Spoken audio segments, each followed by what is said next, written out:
આજે લોકમેળા આયોજન સમિતિ દ્વારા આખા મેળાના રૂટની વિઝિટ કરવામાં આવી છે. મેળાની તમામ રાઇડ્સ જે છે, તમામ ખાણીપીણી, તમામ સ્ટોલ્સ, તમામ એક્ઝિબિશન્સ જે છે, આમાં કયા પ્રકારની વ્યવસ્થા છે આની સમીક્ષા કરવામાં આવી છે.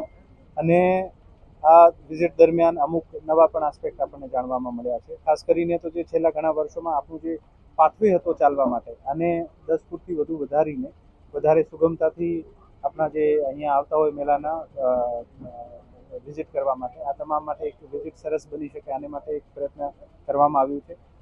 દરેક જગ્યાએ આપ જોઈ શકો છો વોચ ટાવર પણ બનાવવામાં આવ્યા છે અને 5 વોચ ટાવર ઉપર આપણે ક્વિક રેસ્પોન્સ ટીમ જે છે વોચ ટાવરના નીચે મૂકવામાં આવશે.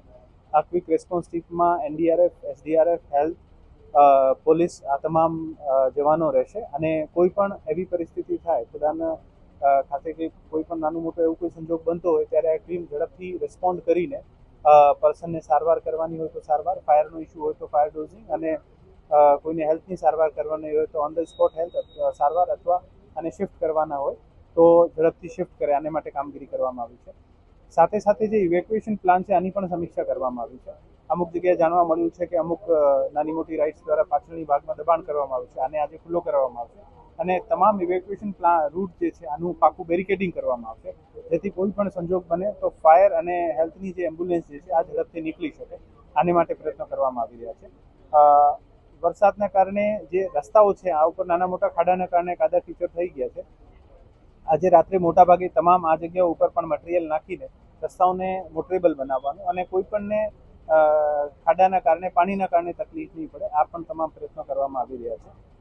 કેબલિંગ વર્કથી લઈને ઇલેક્ટ્રિશિયનનો કામ જોઈને સિવિલ વર્ક લઈને તમામ કામગીરી જે છે આ સંપૂર્ણતાના આરે છે અને મને અપેક્ષા છે આજે મોડી રાત્રે સુધી આ તમામ કામગીરી જે છે પૂર્ણ થઈ જશે.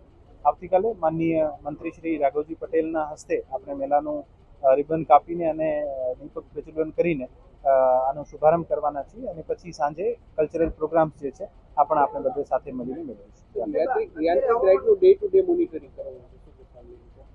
યાંત્રિક રાઇડ્સની જે કમિટી છે આ કમિટી જુદી છે. આ કમિટી પોતાની રીતે દરેક કમિટી સ્વતંત્ર છે અને જે પણ આના મેળાનો સુચારુ આયોજન અને વ્યવસ્થાપનના ભાગરૂપે જે પણ આને યોગ્ય લાગતો હોય એવી રીતે આ કામગીરી કરી શકે છે.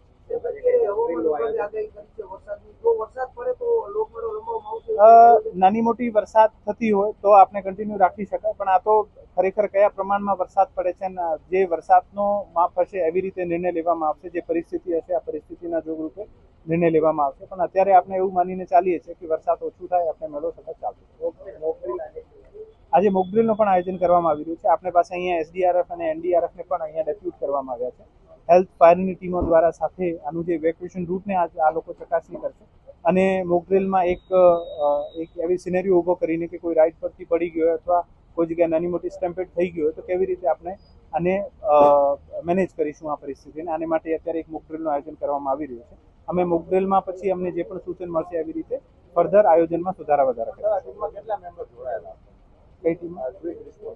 ક્વિક રિસ્પોન્સ ટીમમાં એસડીઆરએફ છે, એનડીઆરએફ છે, પોલીસ છે, હેલ્થ છે, ફાયર છે. આમ તમામ ડિપાર્ટમેન્ટ 5 જે મુખ્ય આપત્તિ વ્યવસ્થાપનના લીધે જે ડિપાર્ટમેન્ટ કામ કરતા હોય છે આ ડિપાર્ટમેન્ટ છે અને સાથે સાથે આખું વહીવટી તંત્ર આને સાથે